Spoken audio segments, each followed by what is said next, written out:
Mungu, tunakushukuru kwa ajili ya siku hii njema. Sifa na utukufu na shukurani zinarudi kwako. Sisi maisha yetu sio yetu, ni ya kwako. Maana ingia yetu na pumua yetu inakutegemea wewe. Biblia inasema umwambiapo mtu rudi anarudi, wala hana ujanja wa kurukaruka. Ndio maana tunayo sababu ya kushukuru kwa kutuamsha tukiwa na afya, tukiwa na nguvu na tukiwa na neema hii. Amen. Hii ni siku nyingine mpya ambayo Mungu umeifanya, mwezi mwingine mpya ambao Mungu umeufanya, wiki nyingine mpya ambayo Mungu umeifanya. Kusudi lako tuifurahie, tuishangilie kwa sababu ya matoleo mema yanayetoka kwako kuja kwetu kwa jina la Yesu Kristo. Tunapofungua kurasa za Biblia, tunataka kukutana na wewe Mungu. Amen. Sema nasi neno lako ambalo kwa hilo litagusa maisha yetu, ili kwamba tuweze kuwa washiriki wazuri wa baraka zote za kiroho na kimwili. Kama ulivyowabariki baba zetu, ndivyo ambavyo Mungu utatubariki sisi na kuzidi. Amen. Kwa jina la mtakatifu Yesu kanisa tuseme amen. Amen. Naomba ukae. Bwana Yesu asifiwe. Amen. Nataka nizungumze na wewe ujumbe unaosema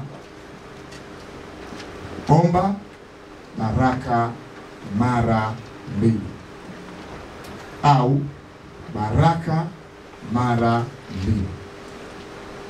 Baraka mara mbili ndio ujumbe ambao nataka niseme na wewe.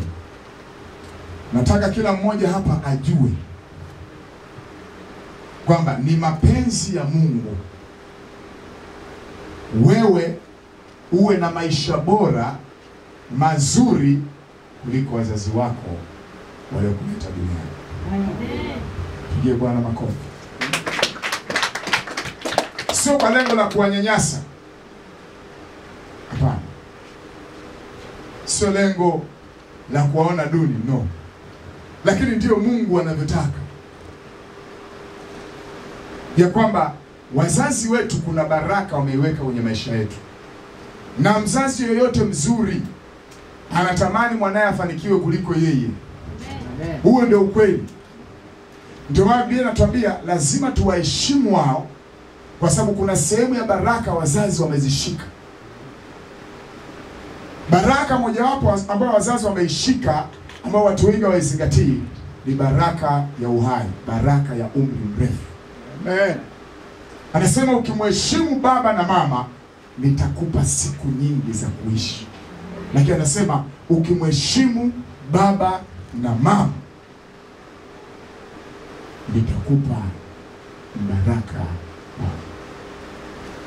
Kwa hiyo kama baba aliweza kufanikiwa, kwa mfano nimekuwa nikisikia watu wengi na huwa najiuliza, watu wanauliza baadhi ya watu, hasa kina dada, familia yenu ikoje?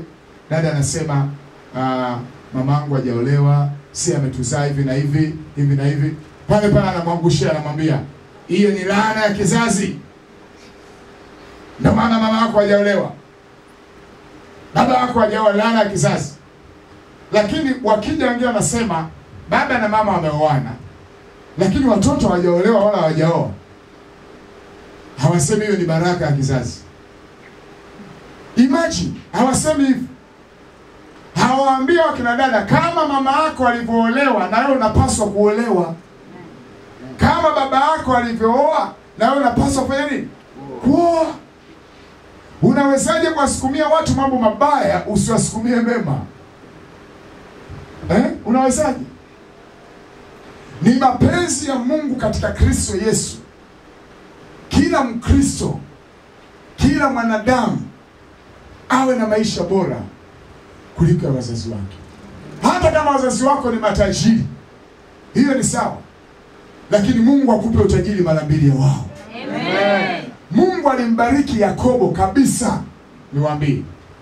Alimbariki Yakobo kabisa, lakini Yakobo hakubarikiwa kama Yusufu. Hiyo nataka ujue.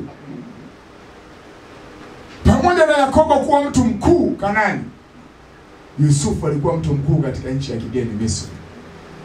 Tena sio mtu mkuu kwa mali, mtu mkuu pia kwa mamlaka, madaraka. Na Yakobo pamoja na mali yake yote, aliposikia mwanae Yusufu yuko hai, Biblia inasema Yakobo akasema, yatosha, mwanangu Yusufu yuko hai. Hakusema mwambieni Yusufu aje. Yeye akasema, nanyanyuka na kwenda kwa Yusufu. Wengi mnaitwa na baba zenu kwa sababu hamna maisha mazuri. Bwana akiyabariki maisha yako, baba yako anakuja kuishi kwenye nyumba yako mpaka maisha yanakuisha. Sema amen. Amen. Sema amen. Amen. Lakini tumefanya vice versa. Watoto wengi wa siku hizi wamekuwa mapoza. Wakishindwa maisha mjini, wanarudi kwenye nyumba za miti na udongo za mali za wazazi wao. Yakobo akusema, Yusufu rudi. Yakobo amesema, maadamu Yusufu anaishi, mimi namfuata Yusufu. Sema amina. Sema amina. Mwambie nyanya yako, nataka baraka mara mbili. Mwambie mwenye nataka baraka mara mbili. Kama wazazi wako walijitahidi kujenga nyumba ya tofali ya tope mbichi na wakaweka bati, wewe utajenga tofali ya kuchoma na bati la msausi. Amen. Ili kama baba yako yuko hai, atafia nyumbani kwako. Amen. Sema amina. Amen. Yakobo akasema, niitieni sasa Yusufu, kwa sababu Israeli sasa anataka kwenda. Lakini wakati huo Yakobo anaishi kwenye nyumba ya Yusufu. Leo wazazi wetu wako vijijini wamekuwa wanyonge kwa sababu sisi tumekuwa mapoza. Mama yako na baba yako wakiwa wazee wanakuhitaji wewe. Biblia inasema watu wakamwambia Ruthu. Sema Ruthu. Ambaye alikuwa ni mdada aliyoolewa na mmoja wapo wa watoto wa Naomi. Umeelewa? Na Kilioni alikuwa amekufa, ambaye ndio mume wa Ruthu. Watu wakamfuata sasa Naomi, akamwambia hivi, mkwe wako uliye naye. Sema mkwe wako. Mkwe wako. Watu mliolewa hapa nyosheni mikono kama mpo kwenye ndoa, ndoa ziwe nzuri mbaya dini, wewe nyosha mkono. Huko na mume, huko na bwana, nyosha mkono tu wanasema amina. Watu mliolewa, mko na mume, uko na bwana, nyosha mkono. Wewe ndio utajua mwenyewe kama ni bwana au mume. Sema amina. Amina. Anasema hivi, mkwe wako ambaye amekuwa na thamani anakufaa kuliko watoto 7. Sema amina. Amen. Wewe mdada ambaye umeelewa katika hiyo familia, Mungu anakutegemea uwe na manufaa kwa wakwe zako 7 times. Amen. Lakini watu wengi hapa hamuelewani hata na wakwe zenu. Misuguano isiyokwisha. Mungu ashukuriwe kwa ajili ya mke wangu, anamfaa mama yangu mzazi kuliko hata mimi. Kama Ruthu alipokuwa anamfaa Naomi mara kuliko watoto 7, Biblia inasema, mwambie jirani yako, wewe ni miongoni mwa wale watoto 7 wa hasara. Maana ni watoto 7 wote hasara. Hatutazaa watoto wa hasara. Hatutazaa watoto wa hasara. Amen. Ambao wanasubiri tufe, eti anze kufuata nyuma, wanagombania mirasi yetu. Mungu atatupa hekima tuuze kila kitu. Tufanye kila kitu ili na wao pambane na maisha. Wanapaswa wao kuja kututunza sisi. Sio sisi tena tuendelee kubeba mizigo yao. Leo vibibi vizee huko vijijini wanabeba mizigo ya watoto wenu mliowazaa ovyo. Kina bibi wanateseka. Wapo kina bibi ambao wanafurahia kulea wajukuu zao kwa sababu wamekuja katika neema. Naomi alifurahia kumlea Obedi, mtoto wa Boaz aliozaliwa na Ruthu, kwa sababu amekuja katika neema. Anasema naye Naomi akamchukua kifuani mwake akawa mlezi. Yani bibi mwenyewe amekubali kuwa house girl, kuwa mdada wa nyumbani, kukatunza katoto ambao kanaitwa Boaz. Sema amen. Kanaitwa Obedi. Sema amen. Sema amen. Lakini baada ya blessing, baada ya baraka. Kwa hiyo wazazi wetu wamefanya mambo mengi. Hata kama wamekusomesha mpaka darasa la 7, wamefanya mambo mengi sana. Na wengine mmesoma kwa shida, lakini leo mnapata mishahara yenu hata kuwatumia mama zenu shilingi 50,000, 100,000 tangu umepata kazi hujawahi kufanya hivyo, na ulaaniwe. Msongo anasema jamani, hamtumi hela. Kwa hiyo ukitoka ibada hii ukatume hela. Mnajipendelea tu. Na kitu kwa kina mama wengine nao naikabili mbele. Shana nao. Nazungumza hatua waliokupeleka. Uliona ile habari yule kijana ambaye katika mtihani wa form 4 kapata A masomo yote 9. Baba yake alisepa akamwacha akiwa darasa la 4. Kusikia anafanywa sherehe, jamaa akaibuka. Nikasema kwa sababu mimi sio mjomba kwenye familia ile. Lakini asije kanyaga. Mimi sio mjomba. Yaani umemwachia dada yangu tangu darasa la 4 anahangaika na mtoto, anabeba kuni. Na ukimwangalia yule mama na yule baba, afya mbili tofauti. Yaani kama kaskazini na kusini. Kwa sababu watu hawajibiki. Watu hawajibiki. Nisikilize leo. Una nafasi ya kumwomba Mungu akubariki 2 times. Amen. Kuliko baba zako. Na sio dhambi wewe kubarikiwa mpaka kushusha mjengo mmoja wa maana kijijini kwenu kule kunaitwa Mtwango, Njombe huko. Kikonko wapi? Kunaitwa Kakonko. Kakonko au Kikonko? Kakonko Kigoma. Si jambo baya. Kolelo kule kwenu ukashusha mjengo wa maana, mjengo wa kusifika, mjengo wa kutajika, mjengo wa kusemeka kwa ajili ya baba yako na mama yako. Usiwaache pale walipo miaka nenda rudi. Kwa sababu Mungu anataka kukubariki wewe mara mbili. Amen. Mungu alimtumia Musa jangwani kwa miaka 40. Lakini aliyeachiwa huduma na Musa anaitwa Yoshua mwana wa Nuni. Yoshua mwana wa Nuni alifanya mara 2 zaidi ya Musa. Amen. Hata jinsi Mungu alipomwita kwenye sura ya kwanza ya Yoshua, yale maneno Mungu aliyomwambia Yoshua sio yale ambayo Mungu alimwambia Musa. Yoshua aliambiwa kuna mtu atakayesimama mbele yako. Yoshua ndio aliowarithisha wana wa Israeli Kanani. Lakini ngoja nikupe mfano mwingine. Kuna mtu anaitwa Elia Mtishibi. Elia Mtishibi ni baba wa kiroho wa Elisha mwana wa Shafati. Elia Mtishibi ni baba wa kiroho wa Elisha mwana wa Shafati. Elisha alitumika chini ya Elia. Wakati Elia anataka kutwaliwa, Elia aliuliza Elisha, unataka nini? Unaomba nini? Elisha hakuwa na maneno mengi, akasema ninataka niwe zaidi ya wewe. Ndio maana yake akamwambia, ninataka roho yako maradufu ije juu yangu. Umeelewa? Mwambie jina lako lazima uwe zaidi ya babako.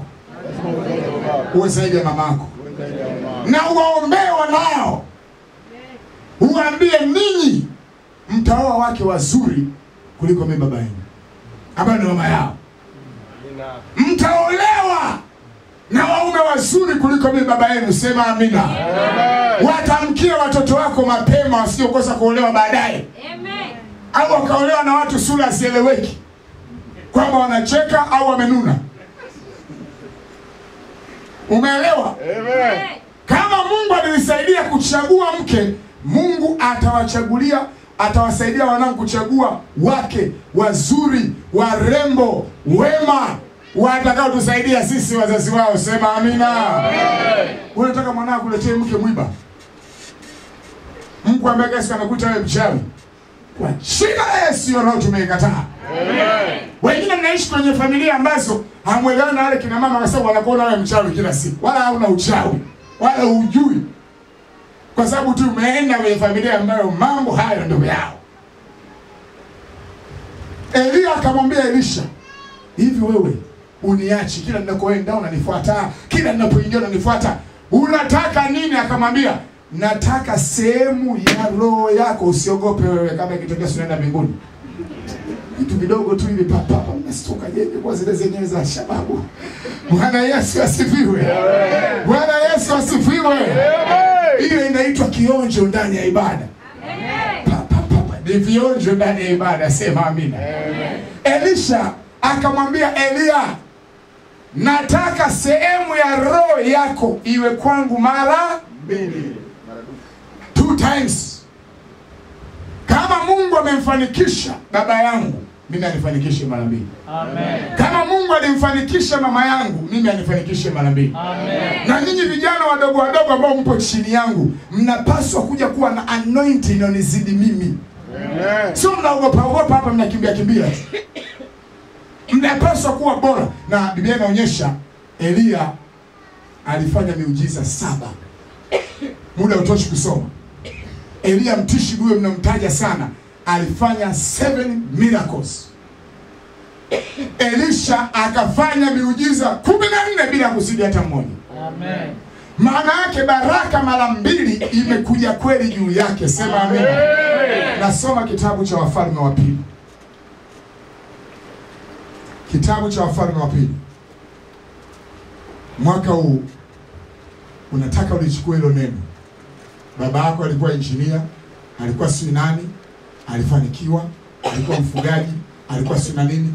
Hata kama hutachukua mkondo huo, wewe kwenda kuwa mfugaji na nini, lakini wewe uwe na maisha mara 2 zaidi yake kwa jina la Yesu. Katika kitabu cha Wafalme wa Pili sura ya 2 tutasoma kuanzia mstari wa 9. Hata ikawa walipokwisha kuvuka, Elia akamwambia Elisha, omba kwangu lolote utakalo nikutendee. Sema amina. Amen. Sema amina. Amen. Biblia haiweki mipaka ya maombi. Nimemsikia mmoja, si ni mhubiri au si anajiita mtume na nini, anasema hatuhitaji kuomba kwa ajili ya vitu, tunahitaji kufanya vitu fulani vije wenyewe. Hayo ni mahubiri ya uongo. Yesu ndio aliyetuamrisha tuombe. Anasema ombeni msiingie majaribuni.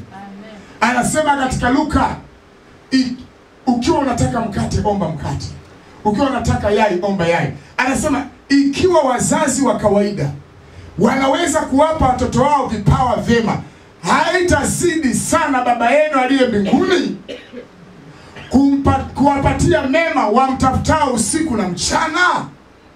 Iweje mtu akwambie usiombe mahitaji yako, au usiombe swala kununua kiwanja, usiombe swala kujenga nyumba? Sasa unaombea nini? Unaombea kitu gani? Hawa manabii wa uongo, kwa sababu wana nguvu zao za mazingaombwe, wanataka kuwaelekeza watu kwao wawageuze wao ndio miungu, ili watu wawe katika mtego wa kwenda motoni. Kila kitu wawategemee tu manabii. Biblia inasema pamoja na kwamba alikuwepo Elia katika Israeli, walikuwepo watu 7,000 wanamwabudu Mungu, Elia hawajui wala hajawahi kuwaombea. Kwa hiyo usitake kulazimisha watu wakuonee kama Mungu mtu ambaye una kitambi cha kawaida. Ashie watu wamtafute Mungu wao. Amen. Wampate. Maana anasema mtafuteni Bwana maadamu anafanya nini? Anapatikana. Muiteni maadamu yu karibu. Amen. Huna haja ya kupotosha watu ili kuelekeza kwako basi visenti vyao vichache, viela vyao vichache, vyote wavipukutilie kwako. Hiyo ni kosa. Wafundishe watu neno la Mungu. Amen. Walijue neno la Mungu, waishi kwa neno, sio kwa ndoto zako, sio kwa hisia zako. We nani? We nani? Yesu mwenyewe akufundisha watu hisia zake. Alikuwa na uwezo Yesu kuyatambua mambo yanaendelea katika jamii, lakini neno la maarifa alikuwa analitumia mara chache pale anapotaka kumfanyia kitu fulani. Anajibu maswali kupitia masomo, wao wanasema alishajua tayari, ndio maana akasema hivi. Sio hii ya uganga wa kienyeji wa kutishatisha watu, halafu matokeo yake watu wanakuwa watumwa. Usigeuze watu kuwa watumwa wako. Waelekeze watu wao wafuasi wa Kristo kwa ajili ya mapenzi ya Mungu. Sema amen. Elia akamwambia Elisha, omba lolote utakalo nikutendee. kabla sijaondoka kwako. Elisha akasema, na kuomba sehemu ya roho maradufu ya roho yako na iwe juu yangu. Sema amina. Amen. Sema amina. Mbele yako nataka vitu maradufu. Nataka vitu maradufu. Yaani nataka vitu maradufu. Nataka vitu maradufu. Sio vitu singo. Usishie kuwa na katoto kamoja Tafadhali. Tafadhali. Yaani umeishia ndo kidogo umechoka wanne. Amen. Ukikaa vizuri watano. Amen. Maradufu. Bwana Yesu asifiwe. Amen. Bwana Yesu asifiwe. Amen. Na tuna ujasiri kwa sababu Rais wa Jamhuri ya Muungano wa Tanzania anasema zaeni. Amen. Maana pia kuwa wengi ni utajiri. Amen. Wewe nafikiri unaweza kuivamia China kirahisi? Watu wako 1.3 bilioni 1.3 bilioni 1.3 sawa sawa na watu ukihesabu moja unasema watu bilioni 115 bilioni 13. Unahesabu zile 100 sana unasema milioni 100 milioni 100 200 300 400 500 600 700 800 900 bilioni 1 bilioni 1 na milioni 100 bilioni 1 na milioni 200 bilioni 1 na milioni 300 ndio unasema 1.3 ndio China. Hata ukitikisa kwa corona huwezi kama kuona watu wameishi. Uoni? Kwa sababu watu wapo. Sema watu wapo. Watu wapo. Mwambie ndugu yako usizae mtoto wa dawa ukawa na katoto kamoja tunaitwa kidawa. Usizae mtoto wa dawa afu kabaki na mtoto kamoja tukanaitwa kidawa. Kata kuacha utakosa kukuzika. Pia nataka ujue leo ni mapenzi ya Mungu wewe uishi muda mrefu mpaka uwazike wazazi wako. Amen. Kwa nini leo vijana wanakwenda mapema? Dhambi, uovu, kutokutii. Kwa hiyo nafikia sehemu inabidi sasa wazazi wengine wanazika mpaka wanashanganyikiwa.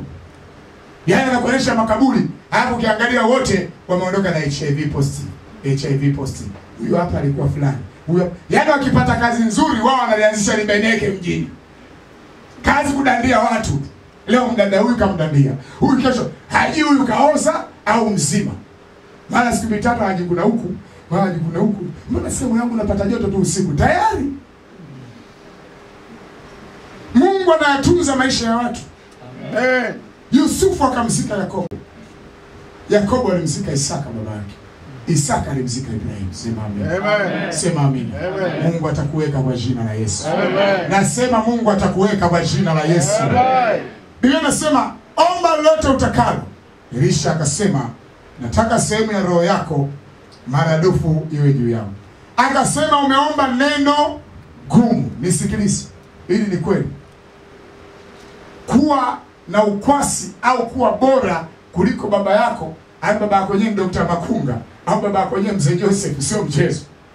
Kwa mfano baba yako kashasoma degree 3. Wewe ndio kwanza sasa hivi unahangaika na form 6. Unafanya mchezo. Angalau ukamkute 2 3. Elia akamwambia, maombi gani? Mbona umeomba neno zito? Baba kama kaisha darasa 7 kumpiga overtake ni rahisi. Wanahitaji ufike form 4. Moja nishamaliza. Lakini mzee ana PhD. Sasa wanajifuta huko nyuma. Unachakalika. Na unataka kuwa bora kuliko yeye, utakuwa kwa jina la Yesu. Amen. Kwa sababu si kwa kiwango cha elimu, lakini kwa kiwango cha hekima ya Mungu ambayo inakuja juu yako. Amen.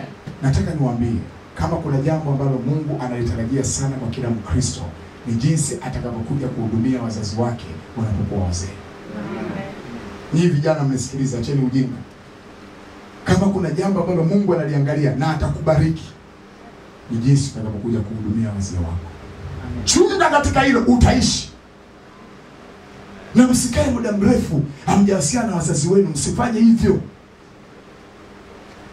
Binti mmoja kanipigia simu juzi ananiambia, "Baba, ni kama baba wako nani? Huyu unakaa miezi nenda rudi unipigie simu. Baba wako nani? Baba unamwacha tukimzamzaa hivi. Ukikaa kidogo unasikia nani kuna waka." Ngoja niongee. "Hello daddy, how are you?" Unasema, "Nakusalimia tu." Ndio baba la mtoto. Sasa nyinyi wengine hapa kinangosha mmekaa. Bwana asifiwe. Miaka 2 3 hujapiga simu. Hiyo roho imekwisha kuanzia leo. Amen. Nasema imekwisha kuanzia leo. Amen. Tunakuwa karibu na wazazi wetu. Amen. Kwa sababu tunataka sehemu maradufu ambayo Mungu aliweka ndani yao aweke ndani yetu katika jina la Yesu. Amen. Elisha alikubali kuwa karibu. Akaambiwa hilo jambo uliloliomba ni gumu. Unajua kama baba yako alikuwa na bidii, baba yako alikuwa na hekima, baba yako alikuwa anatunza watoto, baba yako alikuwa anajali. Kwa mfano tuseme hivyo, tuachane na kina baba. Maana kina baba siku hizi ujanja mwingi. Tuje kwa kina mama. Mama yako alikuwa anakota kuni, anafanya kila kitu. Yaani umekuja kuambiwa umelelewa kwa mama lishe, umelelewa kwa shughuli fulani. Yaani mama alikuwa anateseka, anataabika. Sasa unafika sehemu unasema, Mungu najua ya kwamba mama yangu aliyapitia yote haya kuniandaa kwa ajili ya maisha yake ya baadaye. Sasa amenipa elimu, sasa amenipa maarifa, napambana, naingia hapa na pale ili niweze kurudisha kitu chema kwa mzazi wangu. Sema amina. Amen. Si jambo rahisi kuwa na maisha bora kupita wazazi wako, si jambo rahisi. Lakini kwa mujibu wa Biblia inawezekana. Amen. Ingawa si jambo rahisi. Maana tunaona Elia anamwambia Elisha, nilikuwa nafikia baba yangu ungekuwa unaniambia tu naomba labda Mungu akubariki kwa mifugo, Mungu unataka sehemu ya maisha yangu kwako nje dabo. Yaani uwe bora zaidi. Akaondoa maomba neno gumu. Lakini sikiliza. Lakini akasema maomba neno gumu mstari wa 10. Lakini ukiniona nitakapoondolewa kwako utalipata. Lao kuniona ulipati. Bwana Yesu asifiwe. Kama utaniona ninapoondolewa kwako. Ndio maana muhimu sana kuwasiliana na wazee wakati mwingine mara kwa mara. Wana jambo la kukwambia kabla ya kuondoka duniani. Wana jambo la kukwambia. Usisubiri kwenda kuambiwa na majirani. Mama yako alikuwa anasema hivi siku zake za mwisho. Unadanganywa, majirani wengine wanajipendekeza ili uwape. Zungumza naye mwenyewe mara kwa mara. Mama unaendeleaje? Unajisikia? Unaona kunambia? Au mwanangu hapana. Au mwanangu hivi. Au njoo nitakwambia. Elia anamwambia Elisha, ikitokea umeniona wakati nitakapochukuliwa kwako, umepata sehemu maradufu. Umepata. Baraka hiyo itakujia. Lakini ikitokea umezembea, umekaa sehemu umesinzia, hukuniona, utabaki kama ulivyokuwa. Aliposikia maneno hayo Elisha ndio alimganda zaidi. Biblia inaendelea kusema mstari wa 11, ikawa alipokuwa akiendelea mbele na kuongea, tazama kukatokea gari la moto na farasi wa moto, likawatenga wale wawili, naye Elia akapanda mbinguni kwa upepo wa kisulisuli. Naye Elisha akaona, akalia, baba yangu, gari la Israeli na wapanda farasi wake, asimuone tena kabisa. Akashika mavazi yake mwenyewe, nguo alizovaa, akazirarua vipande viwili, kisha akaokota ile vazi la Elia lilo mwangukia, mavazi mwangukia juu yake, upako mwangukia juu yake. Akarudi akasimama katika ukingo wa Jordan, akalitoa lile vazi la Elia, akasimama katika ukingo wa Jordan lilo mwangukia, akayapiga maji, akasema, yuko wapi Bwana Mungu wa Elia? Na alipoyapiga maji yakagawanyika huku na huku. Sema amina. Amen. Sema amina. Amen. Elisha akavuka, nao hao wana manabii waliokuwa kwa Yeriko wakamkimbilia. Walipomwona wakasema,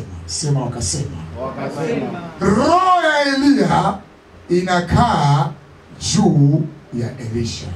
Amen. Roho ya Elia, ufahamu wa Elia, neema iliyokuwa na Elia imeshahamia kwa Elisha. Sio kwamba wao walikuwa hawapo, lakini hawakuwa na determination. Sio kwamba wana manabii waliokuwa chuoni wanajifunza huduma ya unabii kwamba alikuwa Elisha peke yake, walikuwepo wengi. Lakini wengine hawajali. Ndio maana unakuta vijana wa kisasa leo hawajali, wanafurahia tu maisha ya wazazi wao jinsi walivyowekwa mahali pazuri. Hawafurahi maisha ya utafutaji wao. Wao wakazao kusema sema, "Oh, maisha magumu." Baba yako aliishi maisha rahisi wapi? Tangu Edeni Mungu aliposema utakula kwa jasho, Mungu hajabadilisha hilo. Amen. Ndio maana basi tunahubiri hapa jasho inatoka. Halijageuka. Kwamba lazima upambane kwa ajili ya maisha yako na kwa ajili ya watu wako wa karibu yako. Amen. Yoabu akamwambia ndugu yake ya kwamba tunakwenda kupambana kwa ajili ya maisha yetu na watu wetu. Hatuwezi kuacha hivi. Ni lazima tuelewe ya kwamba Mungu analo kusudi la kuyafanya maisha yako kuwa bora kuliko aliyokutangulia katika jina la Yesu. Amen. Nasema atakuwa bora katika jina la Yesu. Amen. Katika Ayubu sura ya 42. Ayubu sura ya 42. Mstari wa 10. Biblia hapa inasema Ayubu 42 mstari wa 10. Kumbuka tunaangalia omba baraka mara 2 au omba baraka mara 2. Ayubu sura ya 42:10. Kisha Bwana akaugeuza uteka wa Ayubu hapo alipowaombea, sema omba. Hapo alipoombea rafiki zake, Bwana naye akampa Ayubu mara 1. Mara 2. Bwana naye akampa Ayubu mara ngapi? Mara 2. Bwana naye akampa Ayubu mara 2 kuliko hayo aliyokuwa nayo kwanza. Sema amina. Amen. Sikiliza. Wakati Ayubu katika sura ya kwanza anakutana na majaribu mazito, alikuwa na kondoo 7,000. Kondoo 7,000. Ngamia 1,000. Donki, punda 500. Ng'ombe jozi 500. Kondoo 7,000, ngamia 1,000, ng'ombe 500, jozi 500 na punda 500. Baada ya kupita kwenye misukosuko, ungetarajia sasa jamaa anafilisika moja kwa moja. Mwambie jirani yako, sifilisiki. Unaniona kama nafilisika? Sifilisiki. Yaani nakuja mara 2 sasa. Amen. Wanasema huyu hamna kitu, yuko juu ya mawe. Wewe cheka tu. Hawajui hii kanuni. Biblia inasema katika sura ya 42 baada ya Ayubu kuomba, Mungu akabariki mara 2, akawa na ng'ombe, akawa na kondoo 14,000. Ngamia 2,000. Ng'ombe 1,000. Punda 1,000. Nabo watoto wake walikuwa 10. Walikufa wote. Jaribu kuanza, ulifikia umri wa miaka 70. Alafu watoto wameondoka wote. Wewe na mke wako mnakaa chini mnasema, umri utapata watoto. Biblia inasema Mungu akampa tena umri Ayubu mara 2 ya ule, kauanzisha upya. Wakapata tena watoto 10. Na katika watoto 10, watoto wa kike wakatajwa majina. Sema amina. Amen. Sema amina. Watoto wa kike shangilieni. Ndio mliotajwa majina. Amen. Madume hatuyaji majina yao. Lakini wa kike mmoja anaitwa Yemima, mmoja anaitwa Kezia. Biblia inasema hapakuwa na mabinti wazuri katika kule Asia kama hao mabinti wa Ayubu. Wazuri. Alipoomba na kumwambia Mungu, uliwahi kunibariki, lakini zile baraka nikaona kama zimeondoka zote na nikabaki mwenyewe.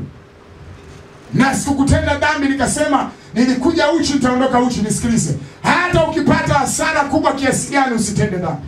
Amen. Usikimbilie kwa wachawi. Amen. Na kusema huku mambo yamekuwa magumu, nende huko, unakwenda kupotea moja kwa moja. Mungu anakwenda kukubariki mara 2 zaidi. Amen. Ya vile ambavyo ulikuwa navyo. Sema amina. Amen. Sema amina. Amen. Sehemu ya kwanza kwa haraka. Shuhuda ya kuwa baraka mara 2. Angalia testimony za watu ambao Mungu aliwabariki double.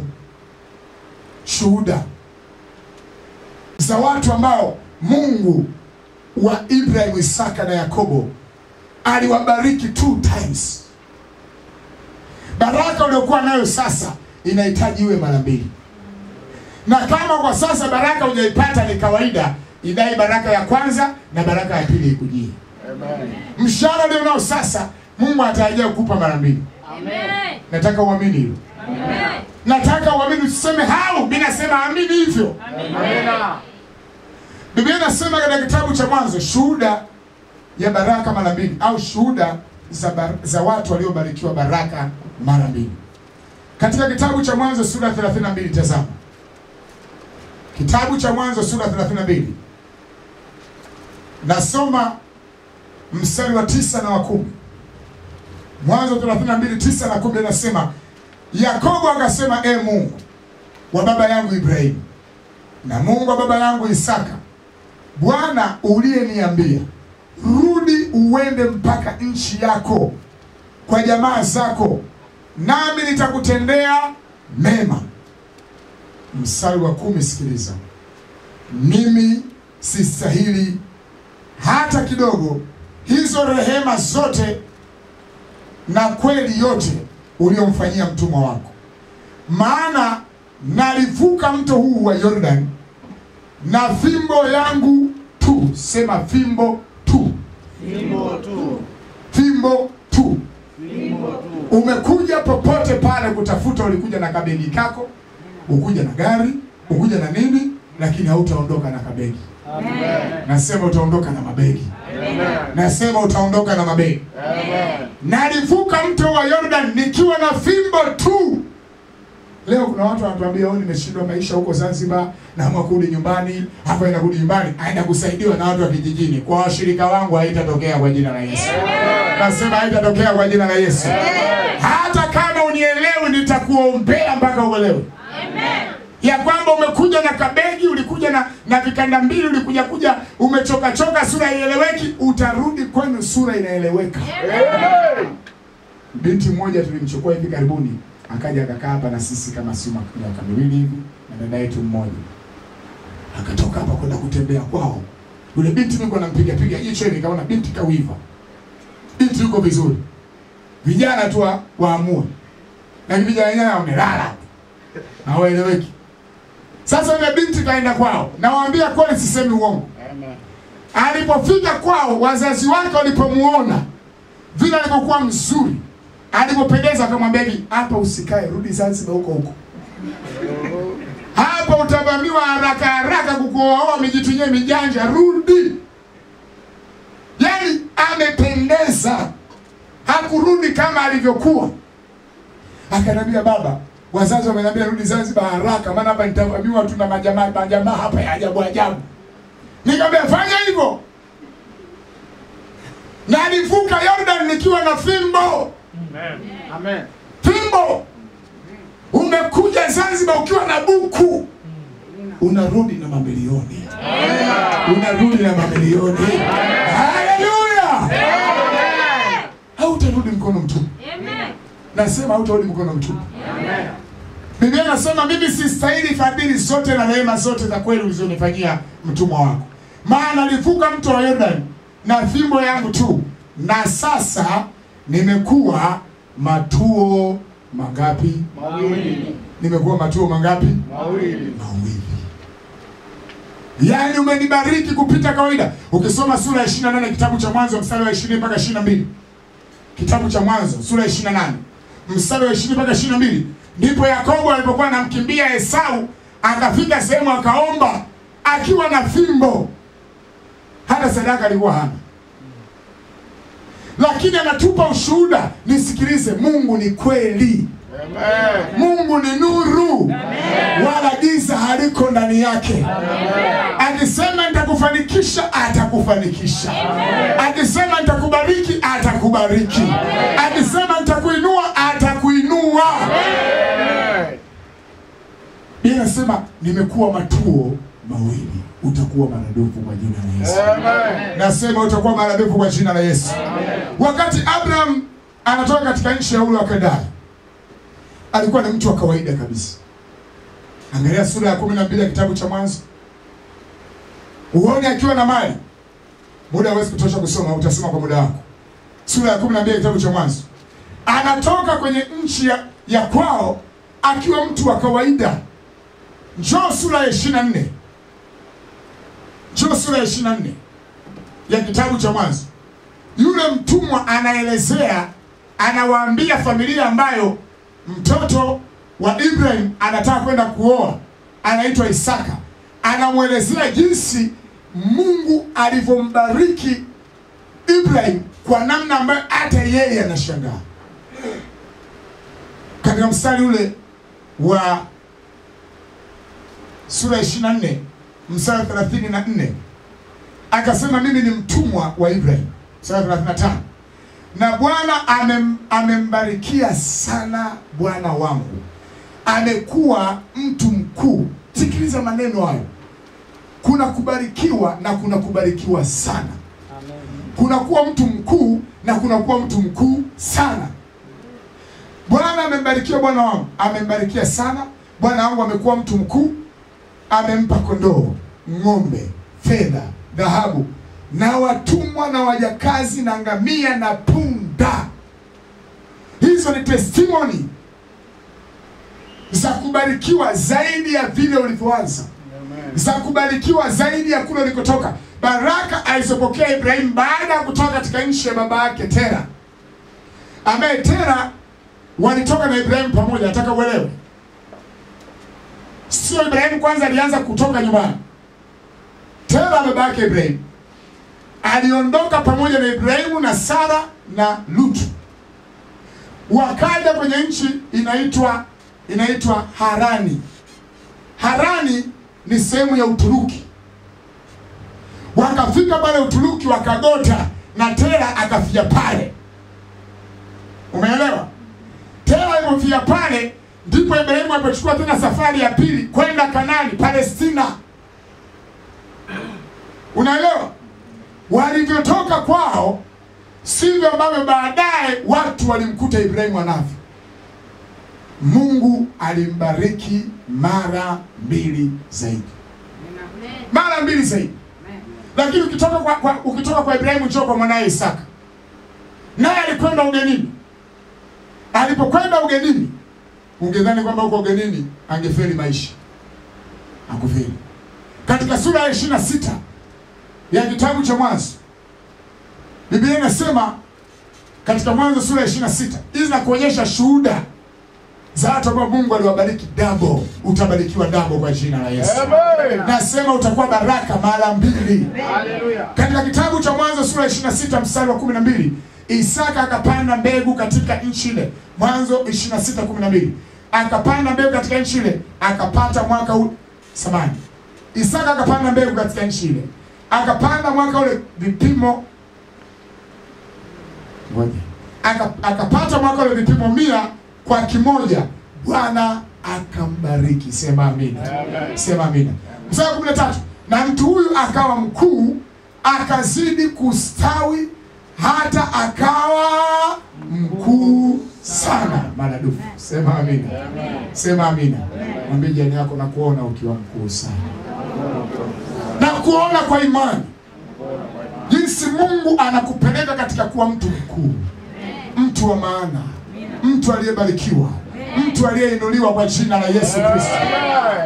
Shuhuda za watu ambao Mungu aliwafanya kuwa wakuu ingawa walikuwa na fimbo tu. Njoo Agano Jipya, Wafilipi sura ya 4. Wafilipi sura ya 4 mstari kuanzia wa 14. Usije kadhani wachungaji wabarikiwi alafu baadaye ukaanza kupata vinyongo kwamba huyu alikuja hapa na begi. Kwani siku kama Yakobo pia alikwenda kule akiwa na fimbo. Unashangaa nini? Usije kuwa na vinyongo. Tunapoanza hapa inuka, wewe cha kufanya uinuke pamoja na sisi. Usikae tu pale chini, yani wenzetu. Hamna cha wenzetu, tuinuke pamoja. Amen. Tuinuke pamoja. Amen. Unajua kuna Wakristo wanadhani kila mchungaji akibarikiwa ni Freemason. Sio kweli. Wapo, na tukatai Freemason. Lakini ambao Mungu anawabariki kwa njia ya haki, wapo. Amen. Wapo. Walivuka hii bahari na mabegi yao. Sasa hivi washavusha na magari yao. Walivuka hii bahari na fimbo. Sasa hivi washakuwa matuo mawili. Paulo mtume anawaambia Wafilipi sura ya 4 mstari wa 14. Biblia inasema lakini mlifanya vema mliposhiriki nami katika dhiki yangu. Ninyi pia, ninyi wenyewe mnajua, enyi wa Filipi, ya kuwa katika mwanzo wa Injili nilipotoka Makedonia hakuna kanisa lingine lililoshirikiana nami katika habari hii ya kutoa na kupokea ila ninyi pekee. Sura 16. Kwa kuwa hata huko Tesalonike mniletea msaada wa mahitaji yangu, wala si mara moja. Si kwamba nakitamani kile kipawa, bali nayatamani mazao yanayozidi kuwa mengi katika hesabu yenu. Natamani ukuaji wenu. Sikiliza mstari wa 18. Lakini ninavyo vitu vyote na kuzidi. Sema amina. Sema amina. Sio wahubiri wale ambao wanaweza kutikiswa na washirika kwa sadaka zao. Sio hao. Paulo mtume hakuwa aina hiyo ya mhubiri. Wafilipi waliwajibika kwa mchungaji wao, lakini sio kwamba Paulo alikuwa hana kitu. Paulo alikuwa tent makers, mshona mahema, mfanyibiashara ambaye anaweza akapiga dili moja akachukua milioni 3, dili moja milioni 4. Atakula kwa muda gani? Alikuwa ana mke. Dili moja milioni 5. Akawaambia Wafilipi, mlifanya vema mliposhirikiana nami katika tabu yangu. Si kwamba natamani iko sana, kwa sababu nimejaa tele. Utajaa tele kwa jina la Yesu. Wahubiri vijana wasiogope, wasiingize uongo na ujanja wapate hela. Hela zinakuja zenyewe. Zinakuja zenyewe. Utajaa tele. Sura 18 anasema, lakini ninavyo vitu vyote na kuzidi, tena nimejaa tele, nimepokea kwa mkono wa Epafrodito vitu vilivyotoka kwenu, harufu ya manukato, sadaka yenye kibali impendezayo Mungu. Mstari wa 19 anawapigia sasa blessing. Sema blessing. Blessing. Sema blessing. Blessing. Ukibarikiwa unaweza kubariki wengine. Ukibarikiwa unaweza kufanya nini? Kubariki wengine. Kama hujabarikiwa unaweza kubariki wengine. Unawezaje? Ukibarikiwa unaweza kubariki wengine, ukasaidia wengine, ukafanya kwa ajili ya wengine. Na Mungu wangu huyo namtumikia atawajazeni kila mnachokihitaji, sio kwa kadiri ya kipimo changu, kwa kadiri ya utajiri wake katika utukufu ndani ya Kristo Yesu. Joshua al-Mashiach anaitwa Kristo Yesu. Atawajazeni kwa kiwango hicho, sio kwa kipimo cha kibinadamu. Ndio maana Mungu anaweza kukubariki wewe Isaka zaidi ya baba yako Ibrahim. Mungu anaweza kukubariki wewe Yakobo, pamoja na kwamba Ibrahim alikuwa na mali. Anaweza kukubariki wewe Yakobo zaidi ya baba yako Isaka. Mungu anaweza kukubariki wewe Yusufu zaidi ya baba yako Ibrahim, hata kama alikuwa na mali. Kwa hiyo usije ukafikiri haiwezekani. Inawezekana Mungu kuyainua maisha yako na kuyaweka juu kwa utukufu wa jina lake, kwa jina la Yesu. Jambo la pili, maombi maalum kwa ajili ya baraka na umbili. Maombi maalum. Lazima ufikie mahali ujipange kwa ajili ya maombi maalum. Tafuta wiki moja ya maombi, tafuta wiki 2 za maombi, kwamba Mungu nataka, kwa sababu inahitaji commitment. Elisha kupata ule upako maradufu kiolela. Ayubu akupata mali mara 2 kiolela. Biblia inasema hata aliwaombea na marafiki zake. Marafiki zake aliwaombea. Sio kiolela. Tenga muda Mungu akusaidie. Wakati wa likizo chukua muda kuomba. Kwa Mungu, baada ya likizo hii naporudi kazini nataka baraka mara 2. Sio likizo kwenda tu kupumzika na kurukaruka. Kupumzika ni vizuri, lakini katika mwezi wa likizo yako wiki moja itenge. Inahitaji kujisacrifice, inahitaji kujitoa. Elisha alimfuata Elia mpaka akavuka naye Jordan. Elia alidhani ya kwamba nikivuka Jordan atakata tamaa. Hakukata tamaa, akasema tutaenda mahali popote. Katika Wafalme wa Pili sura ile ya 2 mstari wa kuanzia wa 9, nasoma kwa muda wako, mimi nitasema michache. Kuanzia wa 9 hadi mstari wa 15, lakini nitasoma wa 9 na wa 10. Hata ikawa walipokwisha kuvuka, Elia akamwambia Elisha, naam, omba kwangu lolote utakalo nikutendee kabla sijaondolewa kwako. Indicator ilikuwa inapiga kwamba Elia anaondoka sasa. Na Elia saini zote ameziona kwamba anaondoka, muda sio mrefu na muacha dogo, muda sio mrefu na muacha kijana, lakini hajutii kuondoka kwa sababu kazi aliyokuwa amepewa alikuwa amemaliza. Hatujutii pale Mungu anapotuita kwa ajili ya kutoka katika ulimwengu huu kama tumemaliza kazi. Lakini hatutoki kabla hatujamaliza. Sema amina. Amen. Mungu alimwambia Elia, rudi katika njia ile uliyokuwa umepita. Nenda kamtie mafuta Hazaeli awe mfalme wa Shamu.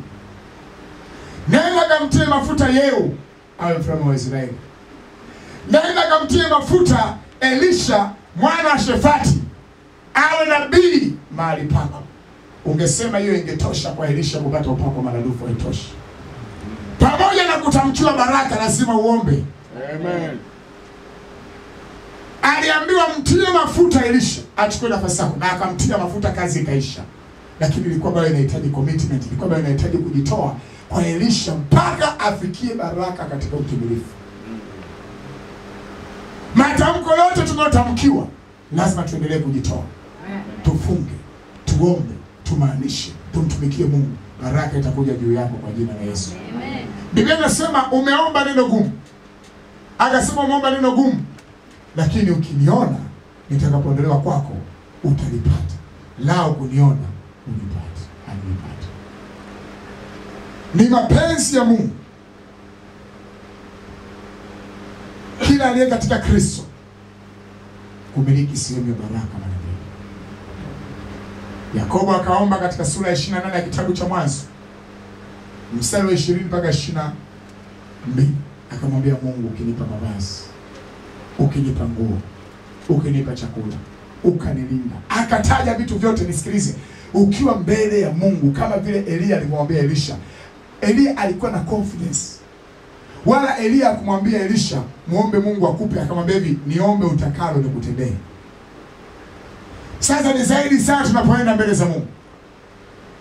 Tusisaze juu ya kitu ambacho tunakifikiria kwamba Mungu angetufanyia hicho, ingekuwa vyema. Kiombe kwa ujasiri. Usinojua sasa nimeomba mambo mengi, acha nikiacha. Elia alimwambia Elisha, omba lolote utakalo nikutendee. Kuanzia leo omba utakalo mbele za Bwana, atakutendea kwa jina la Yesu. Amen. Yakobo aliomba katika sura ya 28 ya kitabu cha Mwanzo. Akasema Mungu, ukinipa hicho, ukinipa hicho, ukinipa hicho, na ukinipa yote haya, nitakutolea na sehemu ya 10. Huyo ndio mtu ambaye tumemwona akatoa ushuhuda ya kwamba alikuwa matuo mawili. Tatu na mwisho, umiliki wa baraka wenye manufaa. Umiliki wa baraka wenye manufaa. Unataka upako kwa ajili ya nini? Unataka uwe tajiri kwa ajili ya nini? Unataka kwa ajili ya nini? Mungu anaangalia sana hiyo. Mungu anaangalia sana hiyo. Wako watu Mungu amewajaribu, alishawapa wakatumia vibaya. Wamepewa mali, wametumia vibaya. Wakafarakana na wazazi wao, wakadharau wazazi wao, sasa hivi ni makapuu. Wako watu ambao walishapewa Mungu akawanyang'anya kwa sababu wakawa na kiburi. Unataka baraka mara mbili, unajua jinsi ya kuitumia. Ndio watu tunaangalia umiliki wa baraka mara mbili wenye manufaa. Mungu anataka ujue jinsi ya kutumia. Uwe macho kwa wasiona, uwe mikono kwa wasionayo, uwe ada ya shule kwa wasiona ada, uwe kodi ya nyumba kwa wasiona kodi ya nyumba. Sio kama yule tajiri anasema nimeshajijazia vitu vyote, nafsi yangu sasa kaa ule ufurahi. Hakuwaza hata juu ya yatima, hakuwaza hata juu ya ndugu zake. Kuna watu Mungu ameamua kuwanyang'anya kwa sababu wazazi wako kijijini, wanasikia mtoto wao anabadilisha magari, lakini wao wako hoi. Wako makanisani, mtu ana magari 5, 6, 7, 10, wachungaji wao wanatembea na baiskeli. Ulifika wakati Mungu alionyang'anya. Mungu anapoleta baraka mara mbili, anataka uwe na umiliki wenye manufaa. Sikiliza hii katika Ayubu, na uipigie mstari, ujiandae kwa baraka tele. Ayubu sura ya 29 mstari kuanzia wa 11. Ayubu 29 kuanzia mstari wa 11. Biblia inasema hadi wa 16. Maana sikio liliposikia ndipo likanibarikia, na jicho lilipoona likanishuhudia. Anasema Ayubu, sikio la Mungu liliposikia akanibarikia, jicho la Mungu lilipoona likashuhudia aina ya maisha ndio nayo. Sikiliza sasa mstari wa 12. Kwa sababu nalimwokoa maskini aliyefanya nini? Aliyenililia, yatima naye na yule asiyekuwa na mtu wa kumsaidia. Baraka yake yeye aliyekuwa karibu na kupotea ilinijia, nikaufanya moyo wa mjane kufanya nini? Kuimba kwa furaha. Mungu anataka akisha kubless watu hawa waburudike na wewe. Waburudike na wewe. Sio unajisahau. Mstari wa 14. Nilijivika haki ikanifunika. Adili yangu ilikuwa kama joo na kilema. Nalikuwa macho kwa kipofu, nalikuwa mguu kwa aliyechechemea, nalikuwa baba kwa mhitaji, na daawa ya mtu nisiyemjua na aliyechunguza. Sema amen. Amen. Sema amen. Amen. Anasema kuna mabinti wanahitaji kina baba, kuna mabinti wanahitaji kina mama kwa sababu hawana. Unataka Mungu akubariki mara mbili kwa ajili gani? Elisha kutafuta ule upako kwa ajili ya matangazo, ilikuwa ni kwa ajili ya Kristo, kwa ajili ya huduma. Leo watu wengi wanapoomba, nakwambia kweli, ndio maana baraka zinakawia kwenye makanisa mengi. Watu wengi wanapoomba, wakibarikiwa, hawana hata ratiba ya kusaidia maskini. Tusisubiri maskini wapite siku za Ijumaa wanapewa 100. Uwe na ratiba ya kuwasaidia. Tuone unasimama kwenye geti lako wakipata msaada kutoka kwako. Nasema nalikuwa baba kwa mhitaji, nalikuwa jicho kwa asiyeona, nalikuwa mguu kwa anayechechemea. Mungu anapoweka vitu mikononi mwako, anatarajia umiliki wako uwe wa manufaa. Familia yako inafaidika, familia ya upande wa mkeo inafaidika. Sio tu kwamba wewe una uwezo, lakini unasaidia kwenu tu. Kwa mkeo kunapotokea matatizo, ukituma 20,000 unaiuliza mara 2 imetumika tumikaje? Wewe ni kwenu tu. Kwa mume wako ukiharibika, hata kama hela unayo kwenye godoro utoi, mpaka mume akiifumania na awa kuichukua kimya kimya. Acha achukue, afanyeje? Mungu anataka umiliki wenye manufaa, ili watu wanapokuwa na uhitaji, upande wa mkeo, upande wa mmeo, kanisani, kwenye jamii, wewe unajitokeza, unakuwa jawabu na wale watu. Amen. Tusifikie mahali tukataka hivi vitoto vidogo hivi vijaanza maisha, vivi vinalia kila siku mbele za Mungu, vinaomba Mungu nipe nguo, machozi tele, wakati sisi za kuwapa tunazo. Acha machozi yao yabaki ndani yao mpaka wakuwe watu wazima kwa kukutana na mambo yao kwenye ndoa. Hapa katikati wewe wasaidie. Uwe baba kwa yatima, uwe mama kwa mabinti, na usiwe na roho mbaya. Nakwambia ukiwa na roho mbaya utaomba kutakucha, utabaki hivyo. Kwa sababu roho yako mbaya. Mungu anakushangaa. Ayubu anatoa ushuhuda, anasema mimi Ayubu nilikuwa jicho kwa wasioona. nilikuwa mkono walioelewa. Ilikuwa ada, ilikuwa kodi ya nyumba. Utakuwa ada, utakuwa kodi ya nyumba kwa mtu kwa jina la Yesu. Amen. Nasema utakuwa hivyo kwa mtu kwa jina la Yesu. Amen. Kabla tujaomba, Timotheo wa kwanza sura ya 6. Timotheo wa kwanza sura ya 6. Mstari wa 17. Timotheo wa kwanza sura ya 6 mstari wa 17. Walio matajiri wa ulimwengu wa sasa uwaagize wasijivune. Sema amina. Amen. Walio matajiri, kumbe wa Kristo mnaweza kuwa matajiri. Sema amina. Amen. Piga kifua, sema tajiri mtarajiwa. Tajiri mtarajiwa. Tajiri mtarajiwa. Tajiri mtarajiwa. Walio matajiri wa ulimwengu, nikiwemo na mimi, Amen. tusijivune. Yaani uwe so humble, so miki, una upole, una unyenyekevu, una bashasha, lakini Mungu ameweka ukwasi kwenye maisha yako. Sio mimi siwezi kukutana nao mbugulu wananiambia nini? Mimi siku hizi matai ya juu unakwenda kudondoka muda sio mrefu. Walio matajiri wa dunia hii ndani ya kanisa. Kuna matajiri hapa. Amina. Nasema kuna matajiri hapa. Walio matajiri Gaudes waambie.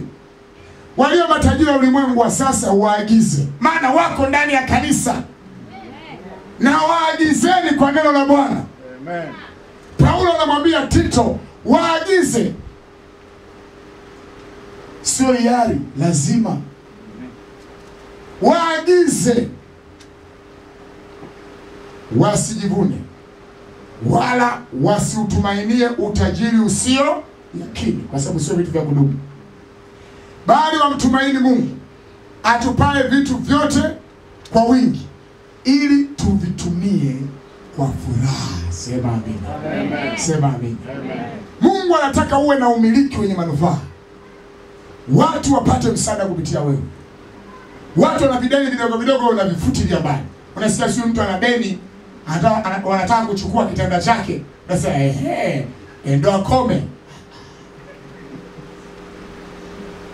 Unasikia kachukua mkopo sibu laki, wanaita sibu laki, sibu taki.